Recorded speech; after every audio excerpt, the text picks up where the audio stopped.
Mel. And I'm Janelle. And welcome to the Murder Mamas. Hi. Hi. How are you? I'm doing good. How are you? I'm doing all right. All right. Good. Ready for another case, another week? Another week, another case. That's true. Yep. How was yours? Your past week? It's been good. Our kids have been off. Your kids have been off too, right? No. No? No. I thought we were in the same school district. Dude, we totally are, and I don't know why. Oh. But he has 2 weeks off at the beginning of March. Oh. I'm like... Well, we have a week off in March too. Yeah, so I think they just stacked his and did 2 weeks. Yeah. And I'm like, that's not great. No. Chris just got a job. So... Yeah, and it's hard for parents to just take off 2 weeks in the middle of March. Seriously. And I'm going on vacation in March. I'm like, okay, well, we'll just stack it all. Whatever. Take off all of March. At least I can work from home. Yeah, there you go. That's the only positive. There you go. Yeah. So today, it's my turn. Yes. And I am bringing you a tale of some greed and arson. Oh, perfect. You want to hear it? I do. All right, let's get started. So David Odell was a 60-year-old handyman living in the town of Wayland, which is located in rural upstate New York. That was pretty good. It only took 15 minutes of practice. I'll get it eventually. David is described by his friends and family as hardworking, timid, honest, and most of all, a very loving and good friend. So just all around a pretty stand-up good dude. Yeah. However, due to an accident as a child, David received a severe and traumatic blow to the head, which caused a mental impairment. And despite this disability, he still worked hard and always offered to help neighbors, friends, and family. So again, just pretty nice, cool stand-up dude. Yeah. Just needed some help. Yeah. So, a little bit about the arson. During the early morning hours of February 15th, 2016, a fire at David's house was reported. The entire house was engulfed in flames, and the structure was a total loss.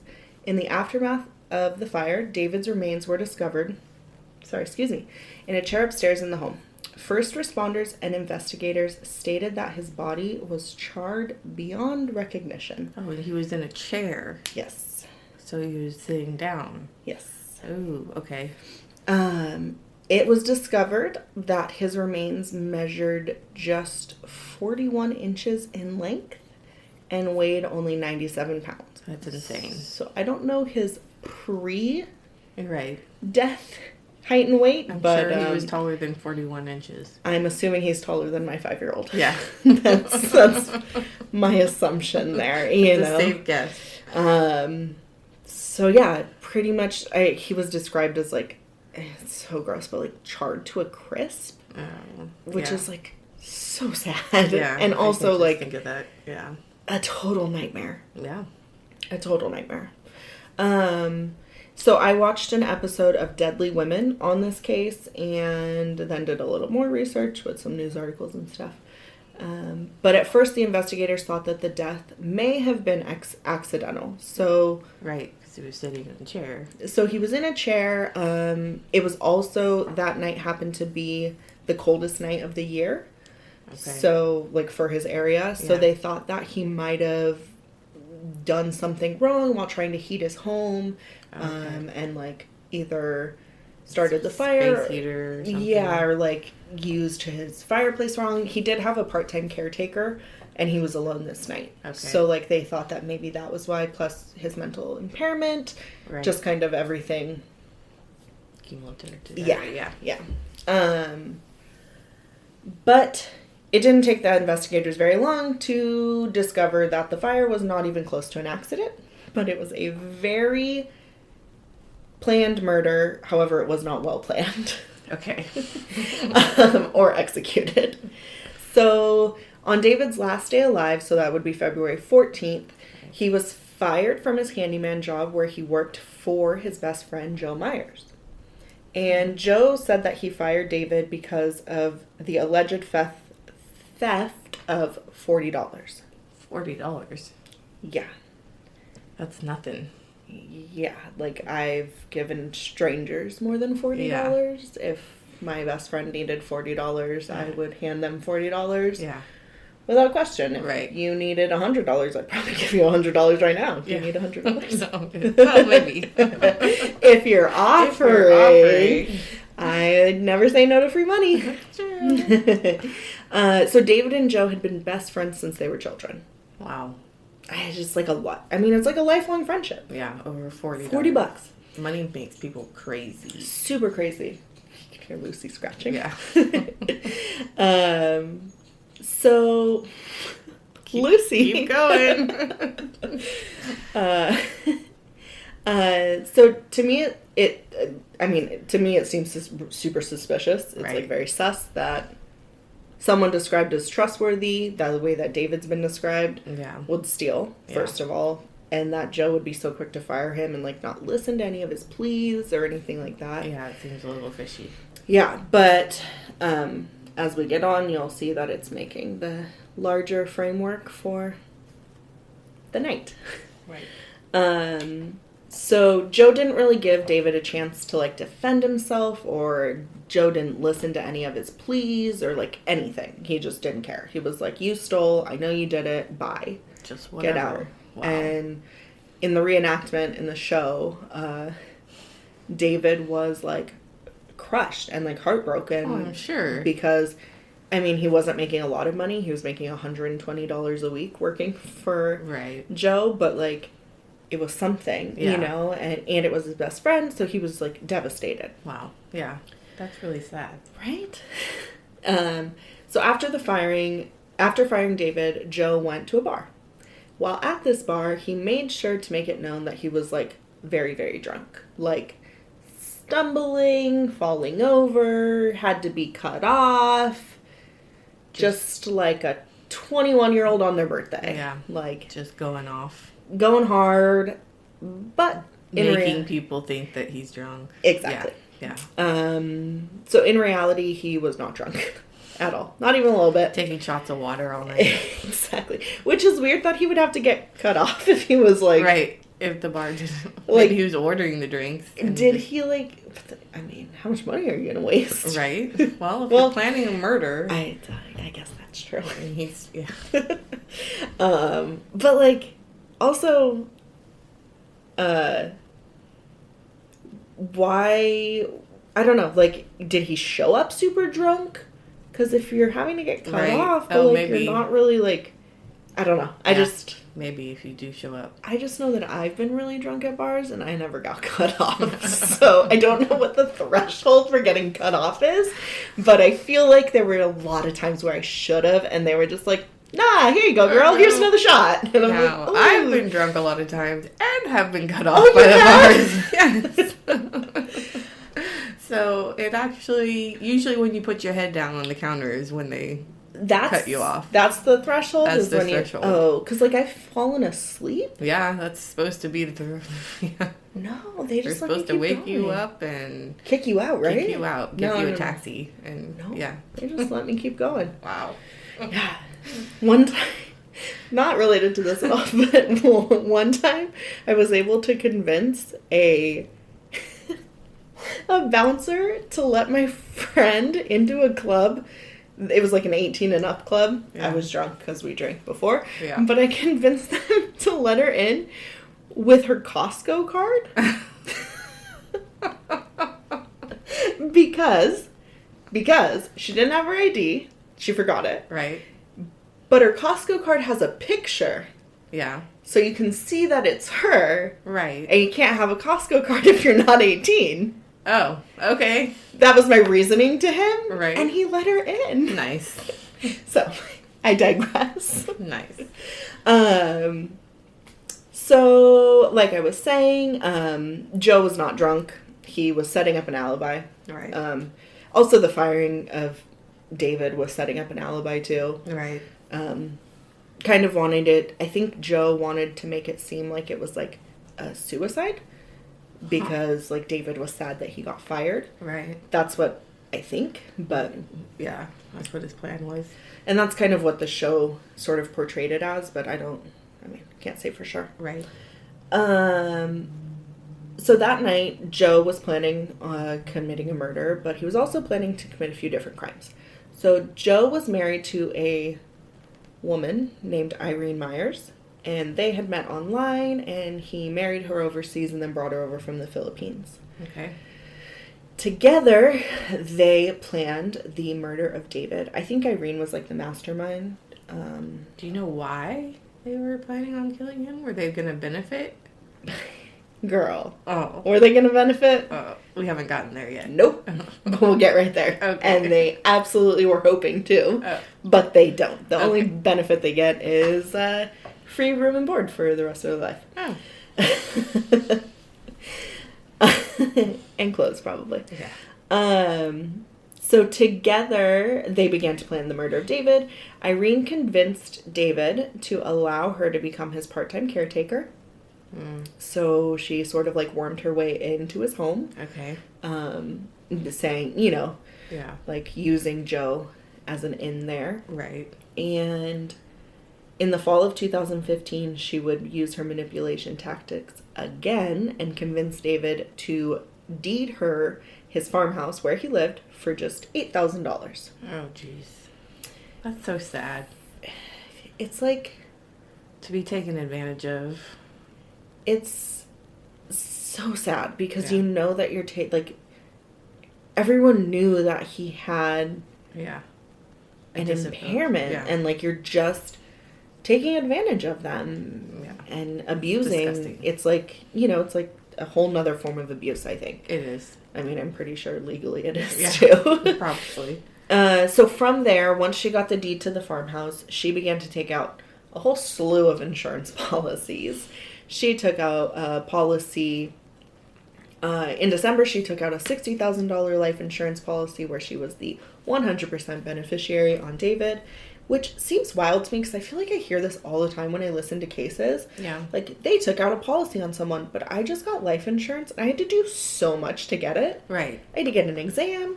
Yeah. They had to... it took like weeks. Right. So maybe this is I don't know if this... But this is just 2016. Oh. You know, like it's not like it's the 80s before the internet. Well, when you're taking fax stuff, policy out on someone else, though.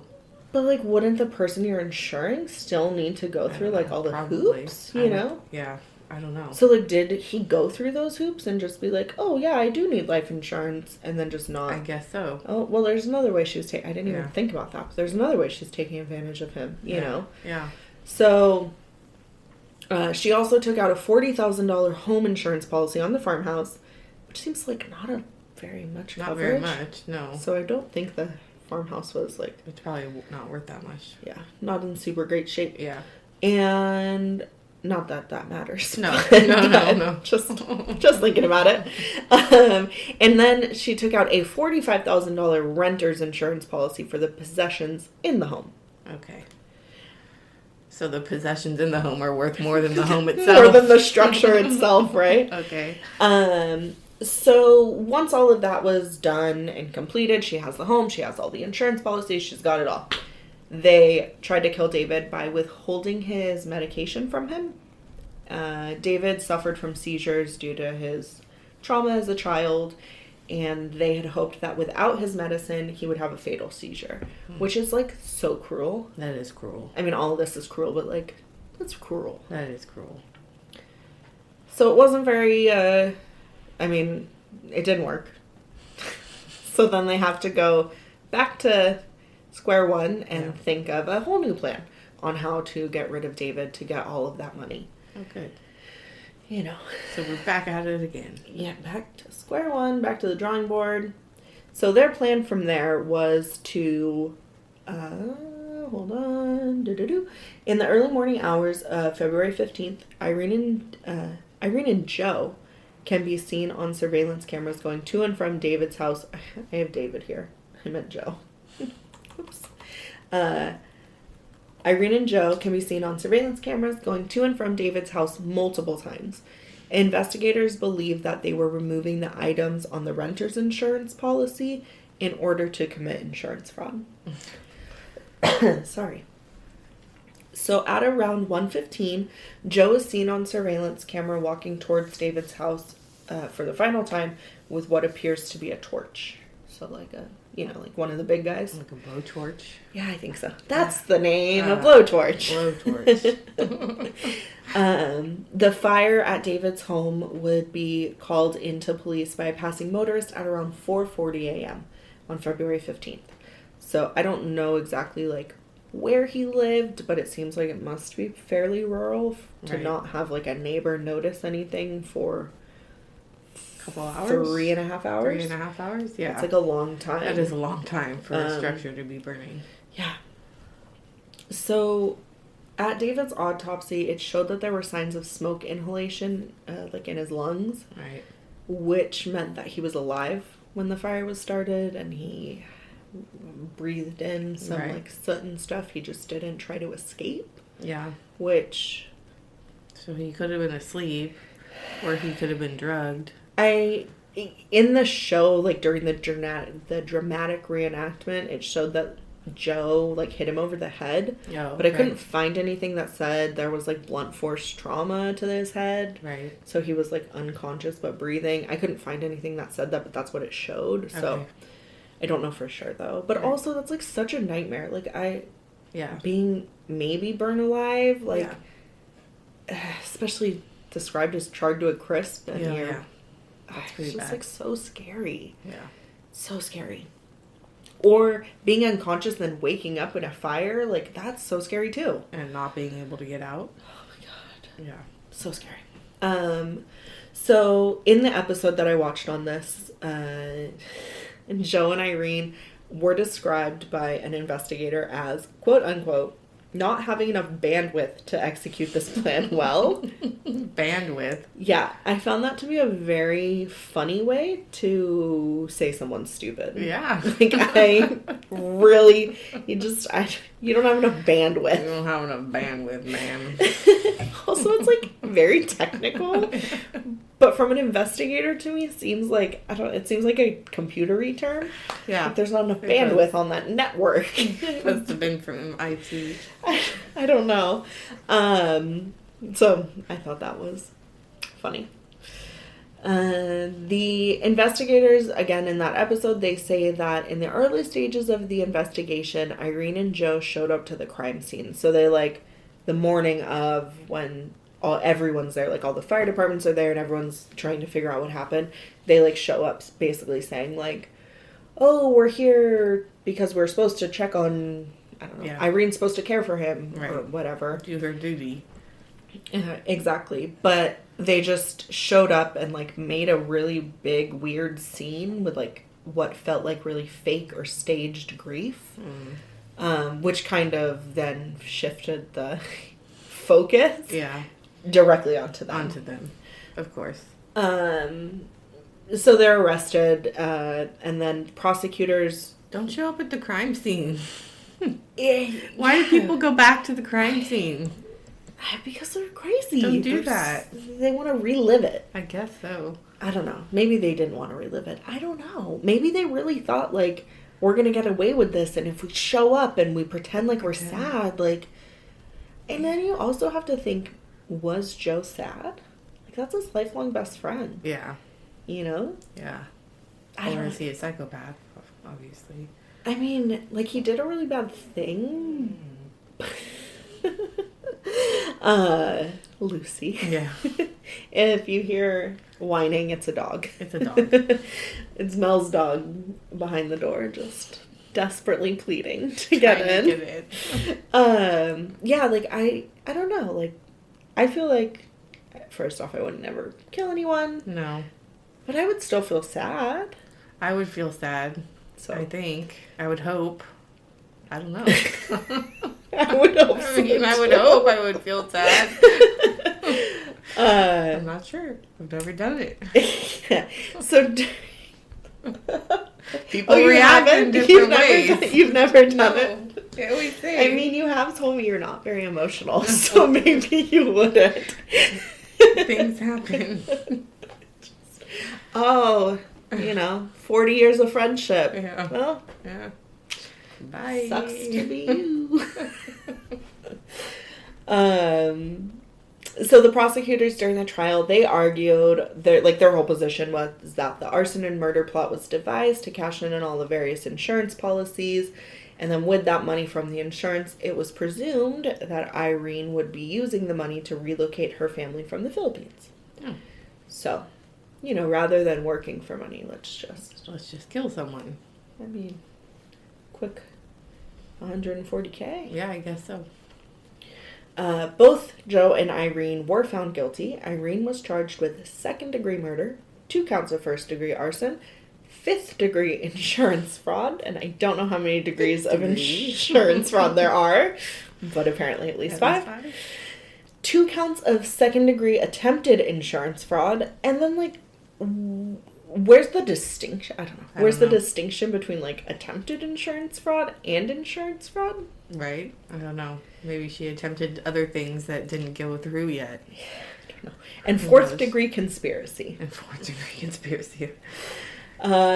She was sentenced to 28 years to life in prison. And goodbye. Yes. There's your free housing for the next 28 years to life. Joe was charged with first-degree murder and falsifying business records, so he has, a lot less that he was charged with, which makes me think that Irene was, the mastermind behind this. Right. And probably just manipulated Joe into doing it. She probably did. And, you always say, oh, I could never be, manipulated into something, but, you never know, right? People do. If someone's being, that manipulative or that abusive or something, you don't act the way you think you would. Right. So I don't want to, and I'm not giving Joe sympathy or the benefit of the doubt, but that's just my take on it. Yeah. So Joe was charged with first-degree murder and falsifying business records, and he was sentenced to 23 years to life in prison, and they are both in prison. Yeah. And that is how poor David. Poor guy. Yeah. It's just a good guy out here living his life and being killed by his best friend. Though. Doing nothing wrong. Just trying to live life. Go to work, make his $120 a week. Yeah. Which is nothing. Pitiful. Yeah. Amount of money, but just a good, decent person snuffed out for $140,000. That was not even that much money. No, it's not. That doesn't last very long. No. Yeah, that's too bad. So yeah, that's it. Well, that was a good one. Thank you so much for listening. Thank you. You can find us at all the socials. Yes. Every single one. At The Murder Mamas. Facebook. At The Murder Mamas. Twitter. The Murder Mamas. At The Murder Mamas. And you can submit any cases you want us to research and talk about to themurdermamas@gmail.com. And we're on Patreon. Oh, yeah. Patreon. So if you want to become a patron, you can do that. It's only $1 a month. And it would really help us out. All right. Thank you. Thank you.